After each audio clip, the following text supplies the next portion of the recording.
تھانہ be division Sheikhupura کے علاقے ضیاء کالونی میں سگے 3 بیٹوں نے بوڑھے والدین کی جائیداد پر قبضہ جما لیا۔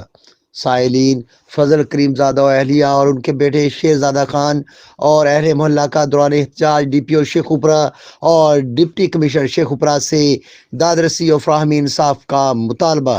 تو جب سے ہم ادھر آئے ہیں تو یہ ہمیں جینے نہیں دے رہے ہیں اور یہ والد والدہ کو نہیں مان رہے ہیں۔ ان کو بولتے ہیں کہ ہم تجھے قتل کر دیں گے، مجھے کہہ رہے ہیں کہ ہم تجھے جینے نہیں دیں گے۔ تو یہ عدالت اور کچہریاں یہ پھر دوڑ ہم نے کر دیا ہے اور ابھی تک ہمیں انصاف نہیں ملا۔ یہ گھر ہمارا ہے اور ہم نے بڑی محنت سے بنایا ہے بچوں کے ساتھ، اور یہ لوگ جو ہے ہمارا ناجائز قبضہ کیا ہوا ہے میرے گھر پہ۔ پولیس آتی ہے، وہ کہتی ہے کہ نکلو، یہ آپ کا نہیں ہے، یہ ان کا ہے۔ اس دن بھی پولیس آئی، اس نے مار پیٹ کی، میرے میاں کو مارا، کہہ رہے کہ یہ گھر اورنگزیب کا ہے۔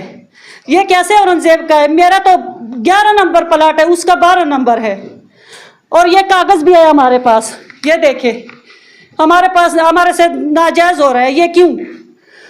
میرے بچوں کو، جوان بیٹی ہے میرے، ہم باہر 10-15 دن ہو گئے ہم باہر بیٹھے ہیں سڑک پر۔ اللہ کی زمین ہم پر تنگ کی ہوئے اورنگزیب نے۔ پولیس آئی، سب کو مار پیٹ کر یہاں سے نکال دیا۔ اس کے پاس لیڈیز کوئی نہیں تھی، اچانک اندر آ گئے، دروازہ توڑ کر اندر آ گئے ہمارے پیچھے۔ ابھی کہ ان کا ابھی کل فیصلہ ہوگا، پولیس والے آئے تھے ابھی، مطلب مجھ سے بات یہ ہے کہ یہ حق پہ اور وہ نہ حق پہ، کیونکہ ہم سب محلے والے ہیں۔